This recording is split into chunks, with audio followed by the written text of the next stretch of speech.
TV Telugu young hero Nara Rohit ప్రస్తుతం తన latest movie Sundarakanda promotion లో బిజీగా ఉన్నారు. అయితే ఈ నేపథ్యంలో ఆయనపై ఓ కాంట్రవర్సీ ఊపందుకుంది. వార్ 2 మూవీని చూడొద్దని నారా రోహిత్ అన్నారంటూ కొన్ని ఆడియో క్లిప్పింగ్స్ సోషల్ మీడియాలో వైరల్ అవుతున్నాయి. ఈ వివాదం తీవ్ర చర్చనీయాంశంగా మారింది. తాజాగా ఈ అంశంపై రోహిత్ స్పందించారు. వార్ 2 విషయంలో వినిపిస్తున్న ఆడియో నా దృష్టికి వచ్చింది. కానీ నేను ఆ ఆడియో ఇప్పటి వరకు వినలేదు. అందులో ఏముందో కూడా తెలియదు. అందుకే దానిపై స్పందించాలని అనుకోవడం లేదు అంటూ క్లారిటీ ఇచ్చారు. అలాగే జూనియర్ ఎన్టీఆర్ గురించి మాట్లాడుతూ ఎన్టీఆర్తో సినిమా చేయాలని ఎప్పటి నుంచో ఆలోచిస్తున్నా. మంచి కథ దొరికితే తప్పకుండా కలిసి పనిచేస్తాను అని తెలిపారు.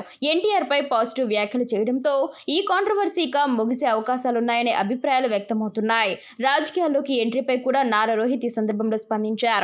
రాజకీయాల్లోకి తప్పకుండా వస్తా, కానీ ఎప్పుడు అనే నిర్ణయం ఇంకా తీసుకోలేదు. సరైన సమయానికి పూర్తి క్లారిటీ ఇస్తా అని పేర్కొన్నారు. ఆగస్టు 27న విడుదలవుతున్న సుందరాకాండ మూవీ గురించి మాట్లాడుతూ ఇది కుటుంబ సమేతంగా చూసే చిత్రంగా రూపొందించాం.